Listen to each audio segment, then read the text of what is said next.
for today's webinar, Fear is a Gift, Here's Why, hosted by Clavin Orr II. So Clavin is the CEO at Stoëx, a company whose mission is to connect passionate innovators to solve the world's toughest problems: economic inequality, mental health, and inequitable education. He's also a college coach at Beyond 12, where he establishes and builds relationships with first-generation college students to help them navigate the transition from high school to college. For any of you who are not familiar with Serendipity Labs, we are an upscale hospitality-focused workplace solution. We have over 40 locations nationwide, and Atlanta Cumberland opened in April of 2019. So whether you need an occasional workplace for yourself or more long-term offices for your team, we offer a variety of membership options that can be customized to your needs and budget. So we are also available to host any offsite meetings and events in our conference rooms and ideation studio. One thing that's unique about our labs is the professional networking and valuable business connections that happen organically among our members. So inspired by these connections, we created Link, which is a virtual platform where our members can learn, inspire, network, and collaborate. We invite you to visit Link, and also please reach out if you have any content you would like to share. So before we get started, I just want to make sure that the attendees are aware to please save your questions and comments for the end of the presentation and utilize the Q&A button at the bottom of your screen to type in your questions. We will be reading the questions aloud and answering for you. And we will also be sending out a follow-up email including information on how to connect with Clavin, and also offer to redeem a complimentary day pass here at Serendipity Labs Cumberland. So if you're ready, Clavin, I will hand it over to you.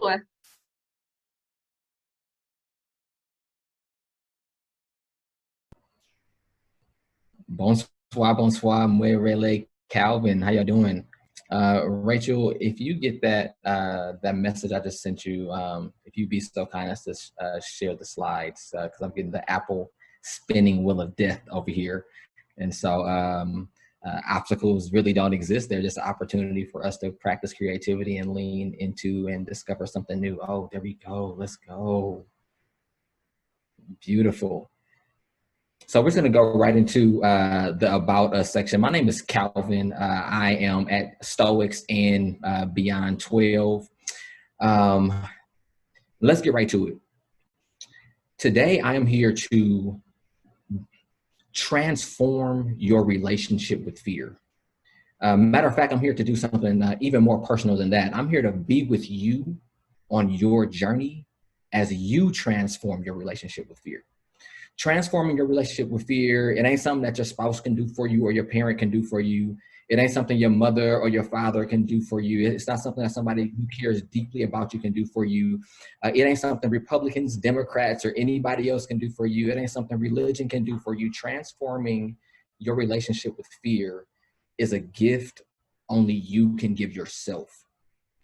So if you choose to put yourself through the discomfort, I guarantee you, your finances will increase, you'll become healthier, and what's more important, you will have more fulfilling relationships. So if this stuff doesn't sound interesting to you, that's super cool. I thank you so much for sharing this time with me, and please take good care of yourself. Peace and love on your journey.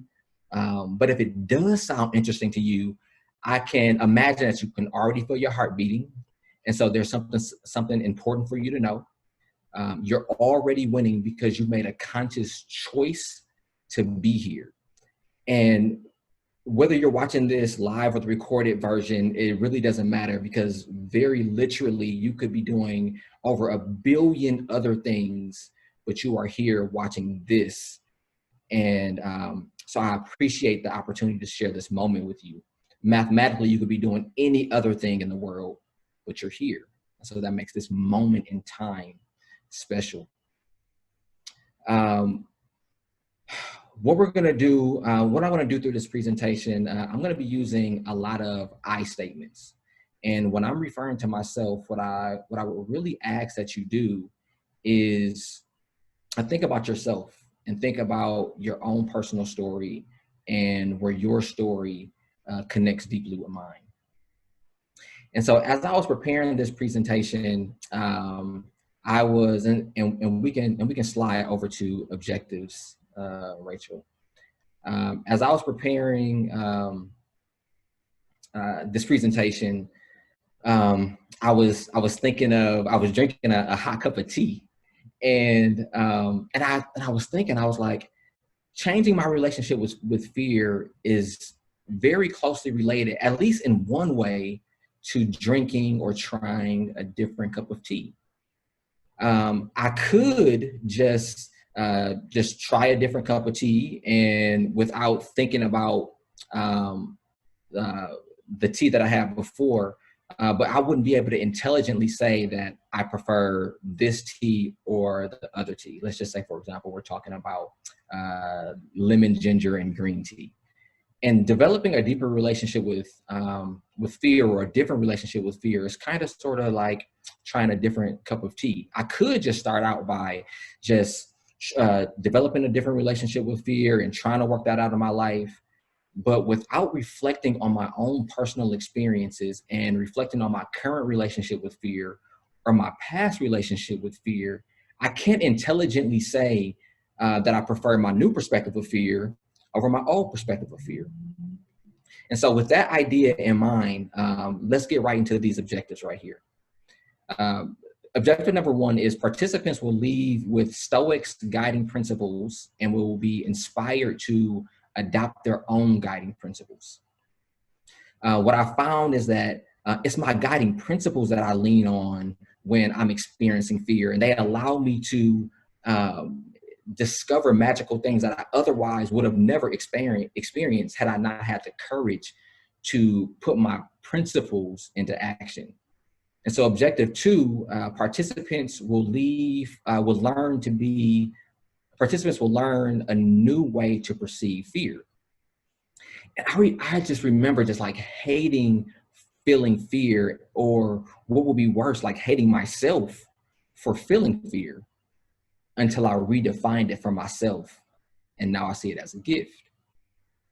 And so objective three, participants will learn how to leverage their fear to realize their deeper potential, and thus the potential of their community and the larger society. There's a famous Jim Rohn quote that goes, we are the average of the 5 people whom we spend the most time. So if I improve myself by changing my relationship with fear, then that means my friends' averages increase. And if their averages increase, then their friends' averages increase. And that goes on and on and on forever. And so this idea of improving myself by changing my relationship with fear is way bigger than just myself or in any individual person. It impacts everybody that I know and everybody that they know, and on forever. And so we're gonna slide to the next set. We can skip that one also. We talked about the tea. And so I want to introduce you to a deeper piece of my life. And so I had to ask myself, like, Calvin, like, how was I programmed to relate to fear?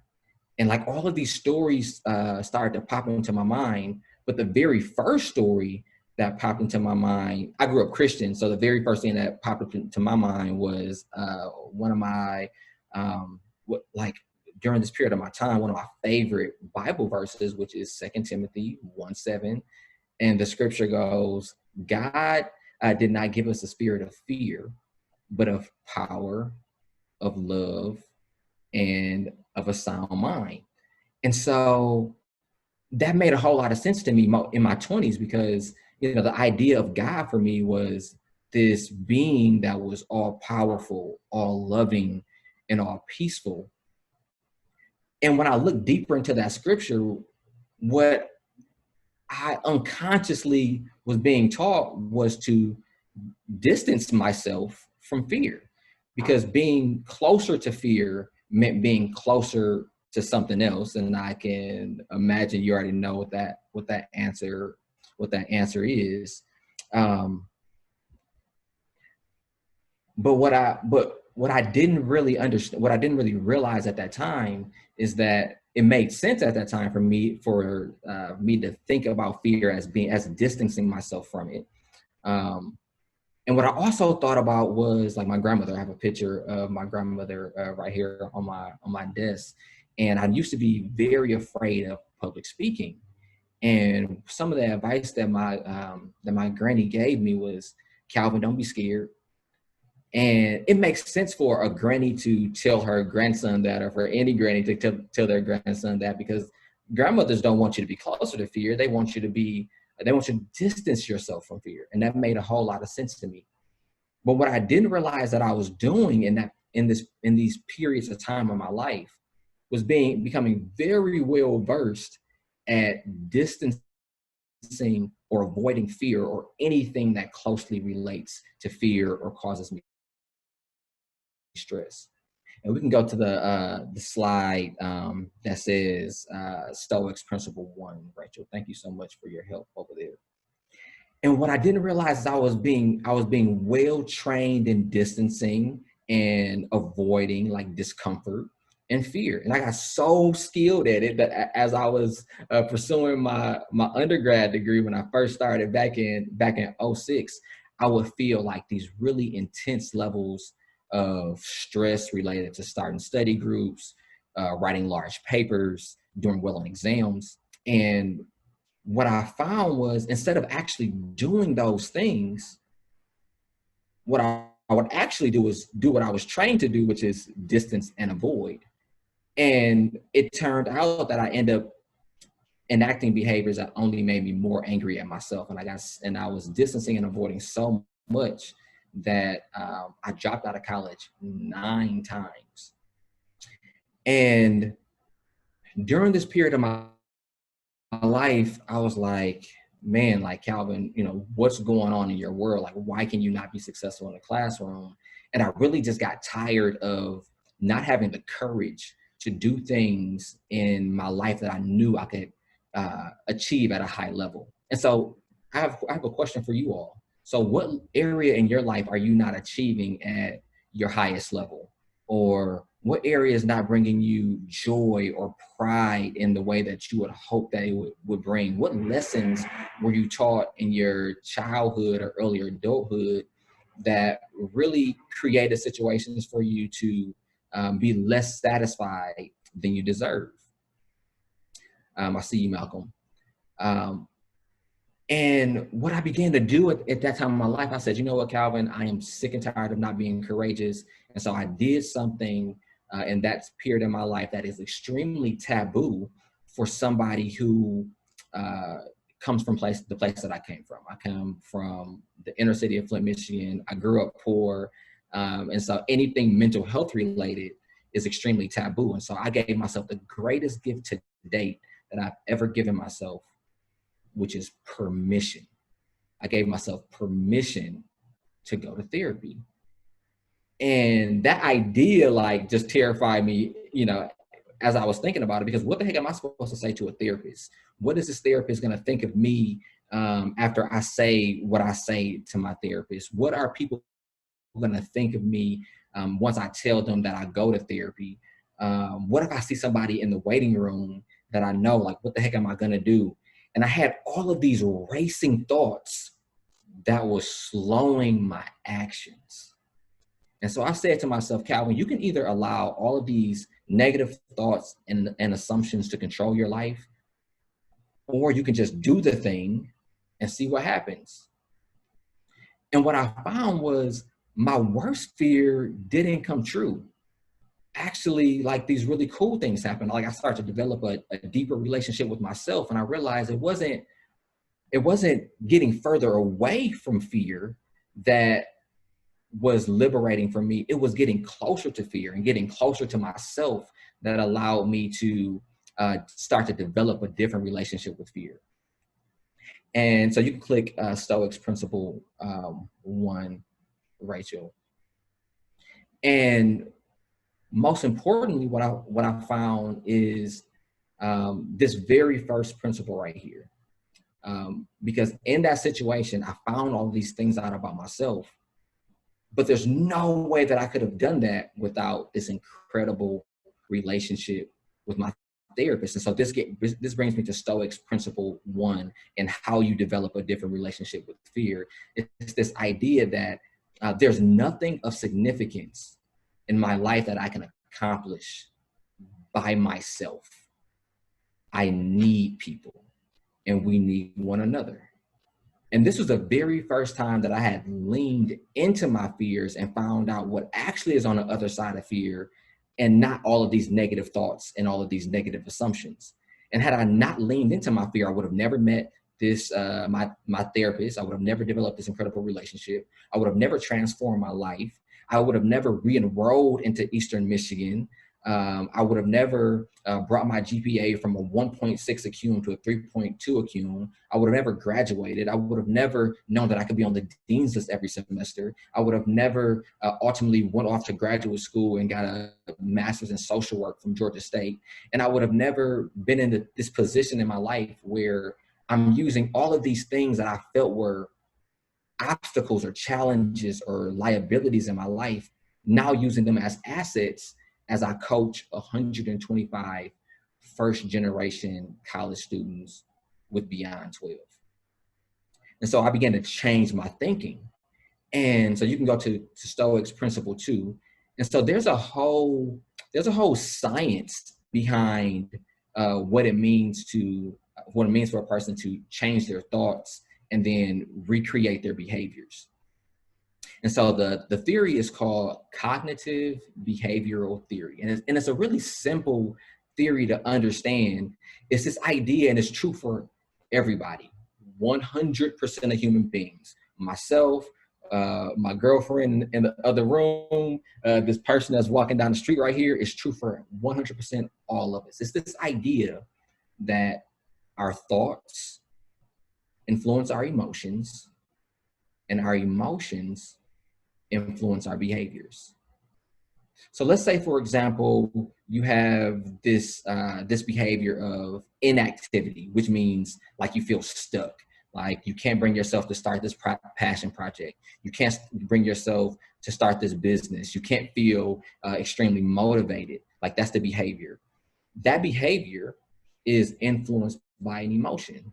That emotion might be fear. It might be feelings of inadequacy. It might be anxiety. It might be worry. It might be any of those things, but it's influenced by an emotion. And that emotion is influenced by a thought. And so you can literally hack your own brain. And the privilege that I live with is that I was able to go to graduate school and put these things into practice and to learn. And like, as I was a therapist at Morehouse, I learned this theory, and I was like, oh my goodness. Like, the human brain is not this thing that is fixed. It's this thing that has an incredible capacity to like grow, develop, and change. So this is a really interesting story about how I put this principle into practice. And it's this story about how this poor kid from Flint, Michigan, and who grew up poor, and how this person developed this relationship with this guy who is the president of a company worth $60 billion. And so the story goes, it was late January 2020, and I am in the office, and one of my coworkers is telling a story about one of her students. And so our student had this $4,000 balance. And if the student didn't pay that balance, the student couldn't go to school. And if the student couldn't go to school, then the student had to go to jail. That's wild, right? But believe it or not, there's a lot of scenarios out there like this, but most of us just don't know about them because it's just not the world that we live in. And the reality is, if you grow up poor in this country, you are much more likely to have issues with the criminal justice system. And Scott, the president, he realizes this. And so when he, quote unquote, randomly found out about this student's situation, he was just passing by this room. he heard this story. He was extremely intrigued. He understands that this problem exists in the world, and he solved the problem, and he paid the students balance. And I said to myself, what the heck is the story of a person who will see this type of problem in the world and then just solve it? I was like, I want to know this person. And so I found out his name, I looked him up, and then I found out the company that he's the president of, and immediately all of these like negative thoughts started to seep in. I was like, this guy is not going to have time for me. He's going to be way too busy for me. He is not going to respond to me. And I didn't send a message. I didn't message him. And I went home that night and I had to deal with myself. I said, Calvin, like, this is the exact thinking that you're trying to train your brain out of. I was like, the reality is you have no idea what's going to happen. And there's only one way to know, and that's just to do it and see. And so the next day, my behaviors changed, and I began to second guess myself again. And I changed my thoughts. I said, Calvin, you have no idea what's going to happen, and there's only one way to know. And I pressed send. And within minutes, Scott responded. Fast forward 9 months later, we're really good friends.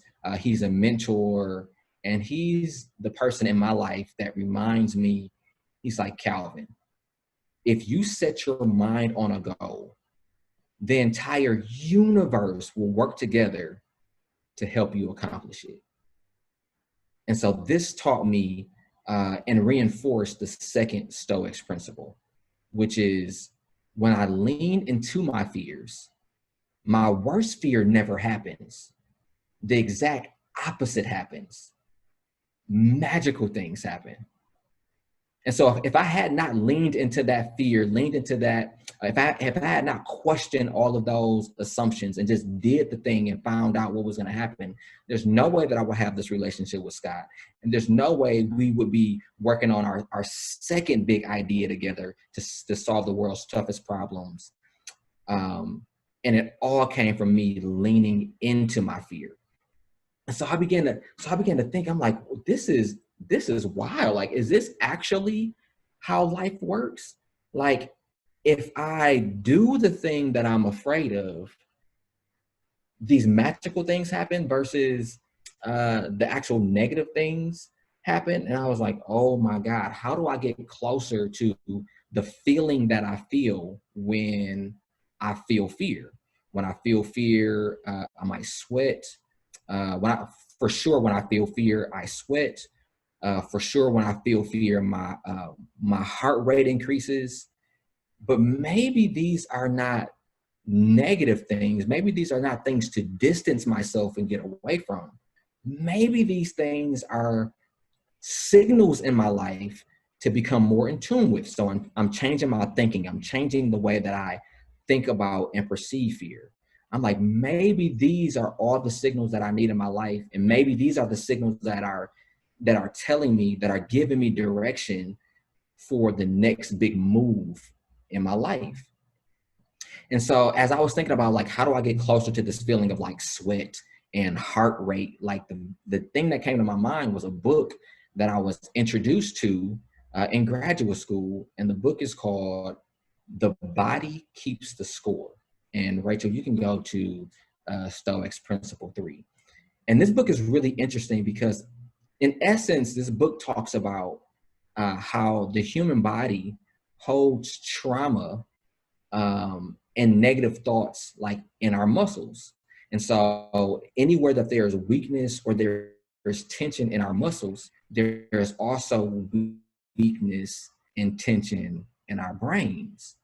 And so I began to run. And what I found out is because running, it makes me sweat, it increases my heart rate. And I was like, maybe these feelings are not something to get away from. Maybe these things are something to get closer to. And so, for example, so you have this emotional pain chart here, and then like these ideas like were like really blowing my mind because these are things that I didn't I wasn't taught in public school that the body holds emotion, or to lean into my fears. In fact, in public school, they tell you that they teach you the exact opposite. If something goes wrong, if you fail at something, they punish you. They give you an E, they give you bad grades, they call home, they say you can't go outside for recess, they punish you. But in reality, what I'm finding is that those are my greatest assets, because they allow me to reflect and then get better. So, for example, if you take the emotional body chart, if you have weakness in your hips or in your legs, you will also have weakness in your mind in the term of worry or anxiety, aka fear. And so let's just take this example even further. Let's say, for example, I hated running, and there was a point in time where I absolutely despised running. And say, for example, I hate running, and the last time I went on a run, it was really hard for me because my body was sore, my legs hurt, and as soon as I got done with the run, my breathing was so heavy that I thought I was going to pass out, which is actually a very real story, for myself when I first started this process. And I was like, maybe these things are like horrible. Like maybe the increased heart rate, the intense breathing, the pain in my body, like maybe they're bad things if I think about them as bad things. But then I began to question my own thoughts, and I said to myself, is there a way to think about this pain, this discomfort, this weakness in my body? Is there another way to think about it besides thinking about it as bad? So I'm working on my mind. And I began to think about my lessons from therapy, or actually making the decision to go to therapy, or making the decision to make contact with Scott. And those experiences taught me, when I felt the fear, when I felt the increased heart rate, when I felt the nervousness, when I felt the inadequacy, when I felt the worry, those are not bad things. Those were my entire world working together to give me a signal, or presenting me with an opportunity to practice courage. They weren't bad things. There were opportunities in my life to practice a virtue such as courage. And so maybe the same thing is true for working out. So maybe feeling this weakness or this pain in my body is not necessarily something bad. Maybe it's not something that is an opportunity for me to feel bad about myself, or feel sad or disappointed, or beat myself up mentally because I'm weak in this area.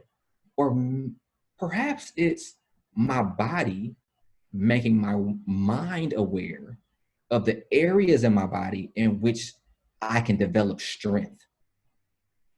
And so this brings me to the third Stoics principle. And the principle is, things are neither good nor bad. They're neither right nor wrong. They are what they are. And instead of focusing my energy on casting judgment, I choose to focus my energy on identifying or creating an opportunity. Listen, this way of thinking is extremely challenging, and it's 100 times more challenging than any other operating system that will encourage you to be dependent or encourage you to minimize discomfort. But I promise you, it is 1,000,000 times more fulfilling. And so just like anything else, like this is something that I have to practice in my life all the time. Like I have negative thoughts all the time, and I have to recite my principles in my mind. Things are neither good nor bad. There's nothing I can do of significance in my life without other people. I need people. Relationship is extremely important. Like I have to rehearse these mantras or these principles in my head over and over again. And so just like rehearsing these principles in my head, that's practice. That's like me running my drills. And so what I want to introduce you to is just a couple drills that I use in my life that helps me to retrain my thinking. And so one thing that I do is I meditate for 15 minutes. And I do this about 3 or 4 times a week. Sometimes I do special programs where I'm meditating every single day for 15 minutes. And meditation for the body can be extremely uncomfortable. Like if you ever try to bend down and touch your toes, if you haven't been stretching in a while or years, then it's really hard to bend down. So it's really hard to get your legs in this position then and hold yourself up. It is extremely challenging. It's extremely difficult. And it's even more challenging to do it for 15 minutes. And what I found was when I first started my meditation, it was very hard for me to stop all of these thoughts that were going on in my mind. I couldn't stop my thoughts. And so I thought that was a bad thing. But what I began to realize was sitting in this position and sitting in silence and just being with my thoughts, I became aware of my thoughts. And by me becoming more aware of my thoughts, I became more aware of my emotions. And as I became more aware of my emotions, my day-to-day behaviors made more sense to me. And I was like, oh, shoot, if I can control my day-to-day behaviors, if I can control my thoughts and thus my emotions and my behaviors, I can control my life. And so give yourself a gift whenever the time is right for you to practice 15-minute meditations. And at the end of this, I will leave you with my contact information. If you want to know the meditations that I practice, I will for sure send you that, no problem.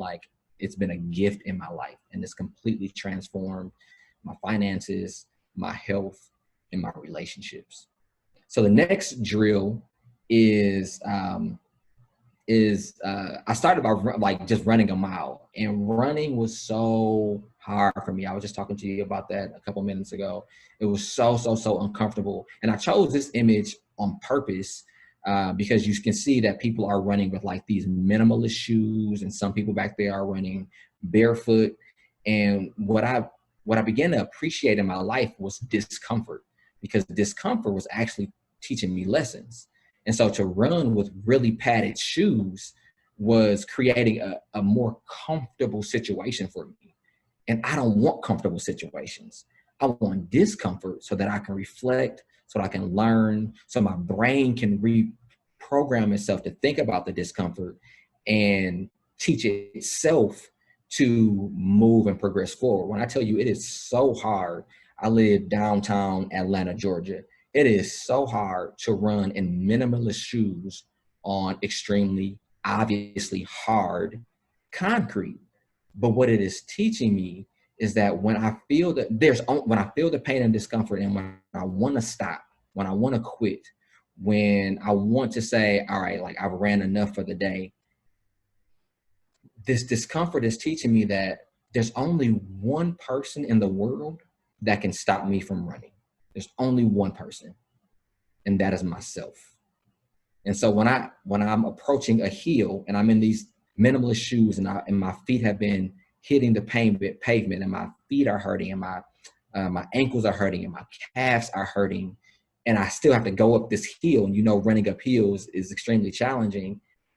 I say to myself, Calvin, the same way you will get up that hill is the same way that you got to this point right here, one step at a time.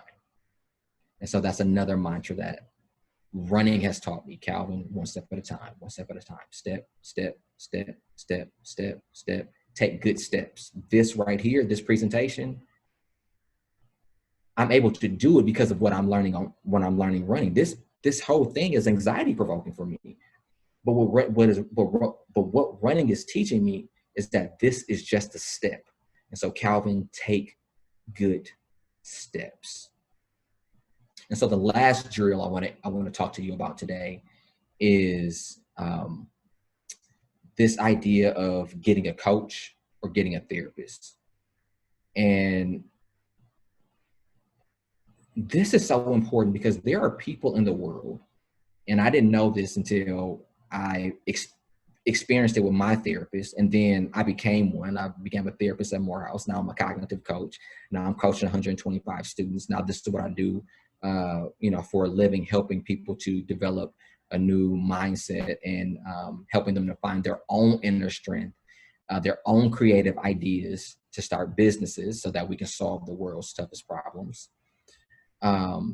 Like this idea of therapy, like there are people in the world who are trained very specifically to be with you and to be there as you bounce thoughts and ideas and reflect on past stories and experiences, and to do it with you in a way that's non-judgmental.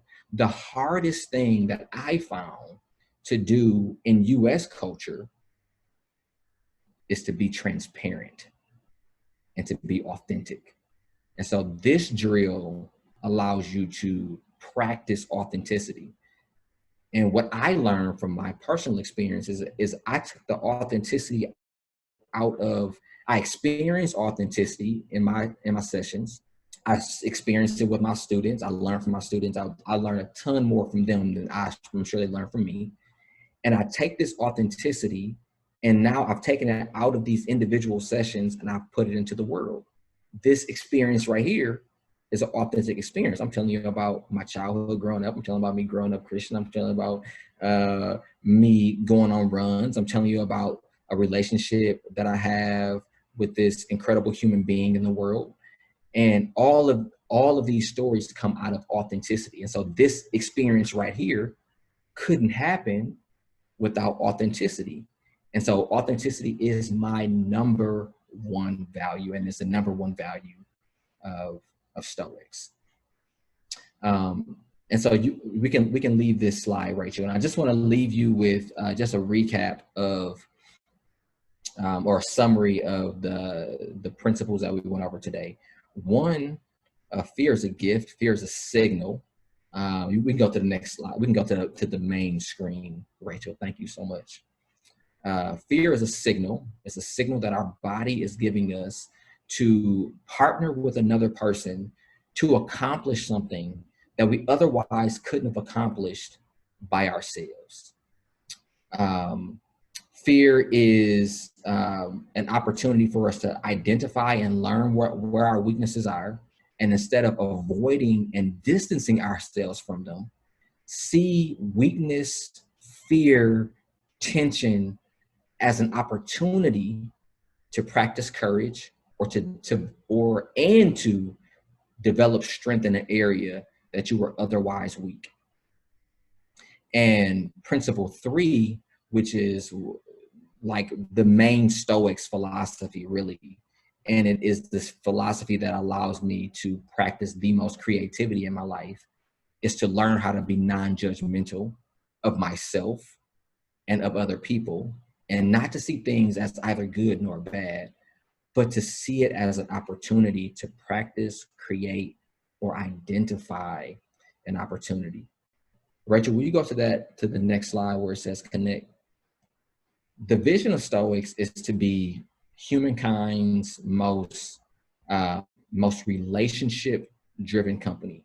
And so it's extremely important after this session that we stay connected, because the only way any of this stuff works is if we have very deep, authentic relationships.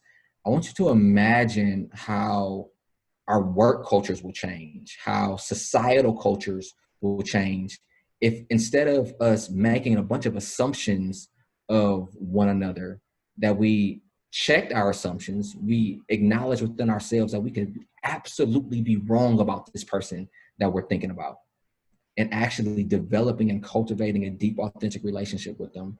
What would that do for diversity, equity, and inclusion in our workplaces? What would that do for our work cultures and how we relate to and interact with our coworkers? How would that completely change the game? And so please connect with me here. I'm so excited to take your questions, if there are any. And before we go there, I really just want to thank Serendipity Labs. I want to thank Angie.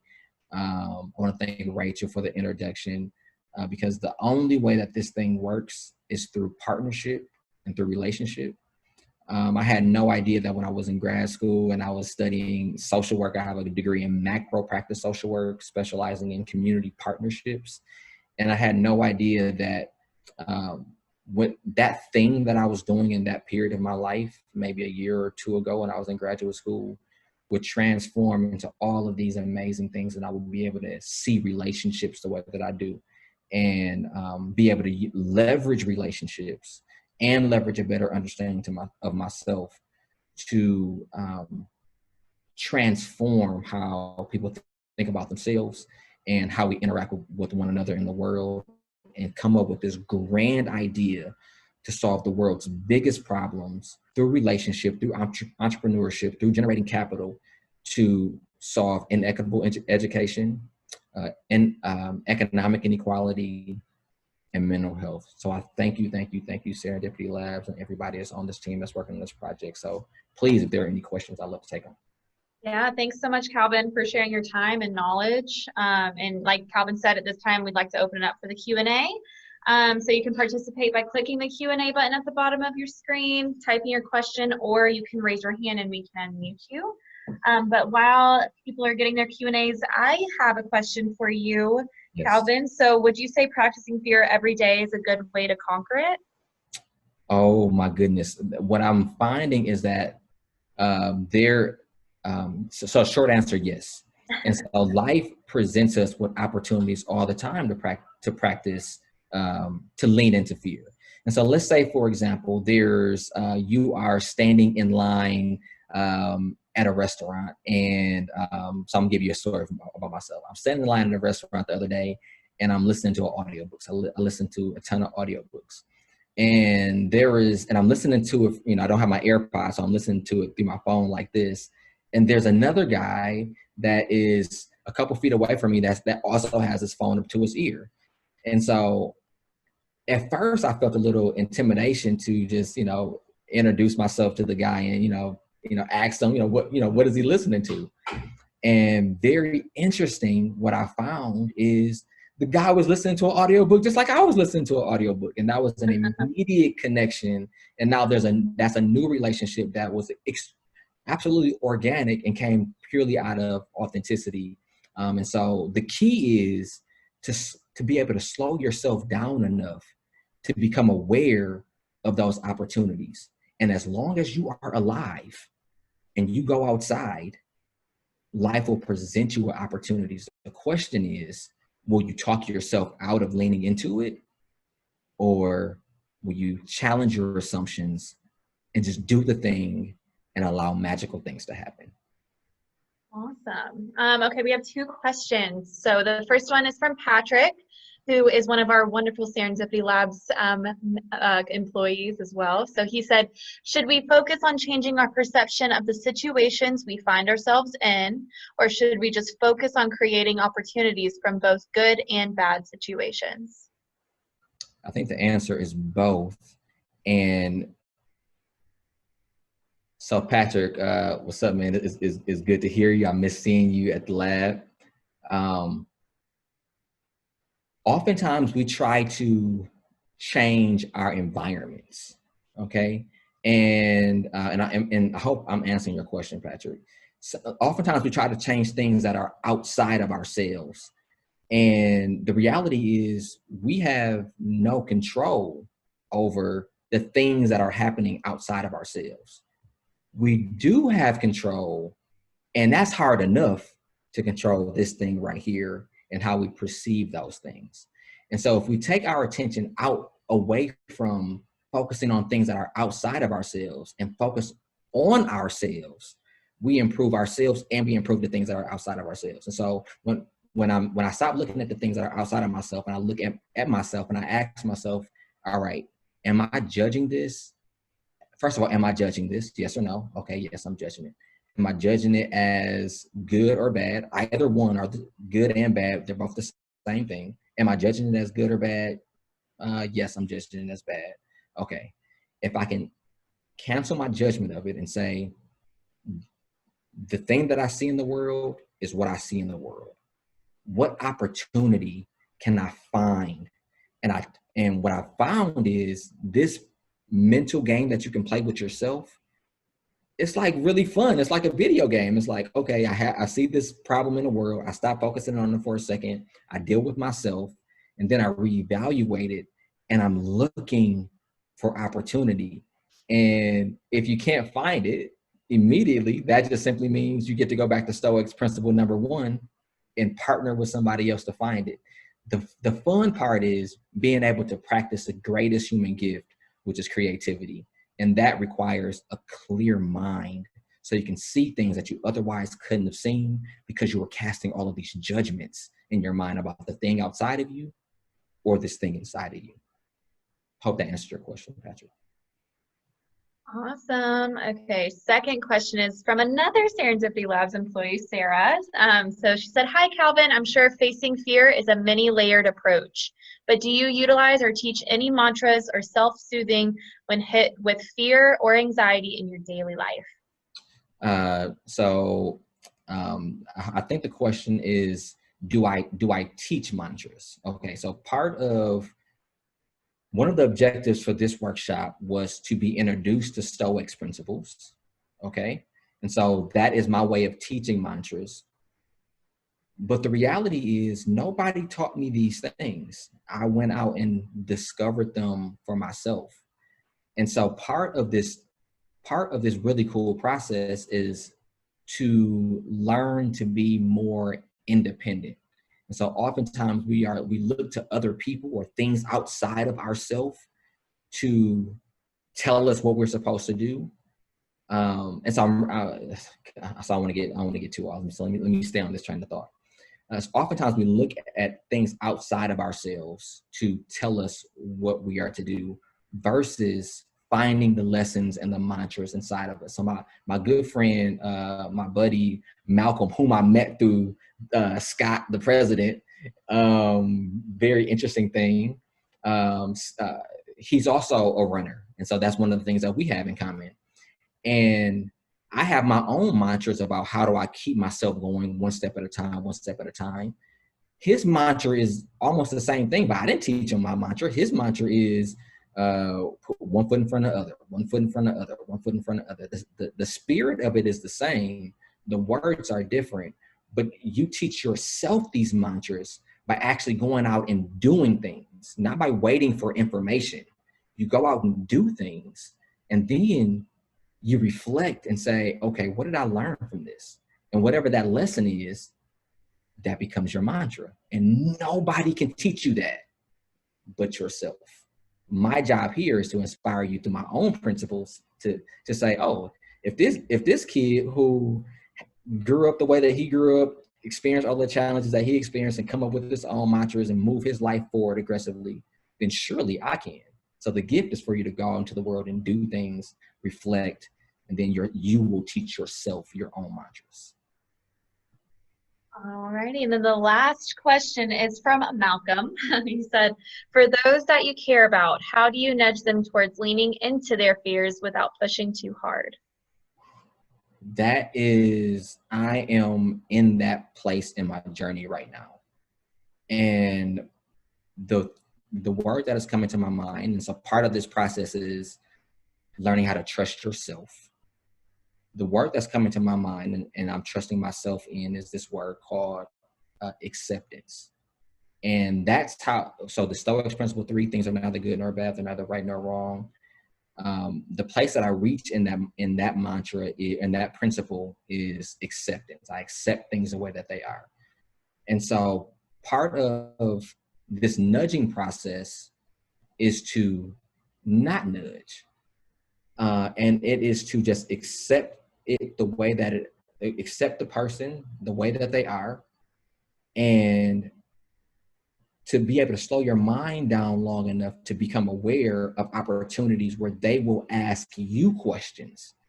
And so now the energy has come towards you instead of you nudging them and pushing them, accepting them for who they are. They will look at your life, they will observe it, they will see cool things, and then they will ask you questions like you're asking questions now. And so you allow the energy to come to you. And then at that moment in time, that's when they're open, and that's when you can share. But it takes patience. That's why meditation is so important, because it allows you to teach yourself to slow down long enough to become ready for the opportunity to give. Awesome. Well, that's the last question.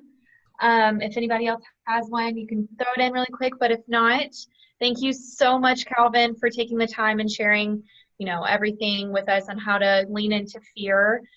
We really appreciate it. And for everyone who's participating, thank you so much for joining. I will be sending out an email with all of this information on how to connect with Clavin here shortly. So please keep in mind that if you do want to, yes, Malcolm, you did hear something about a free day pass, which will be included in that email. But if you did have some content you want to share, please reach out to myself, Rachel, or our general manager here, Angie Yip. We would love to have you on. But until then, thank you guys so much for joining, and we'll talk to you soon. Thanks, Clavin. Thank you. Thank y'all. Peace and love.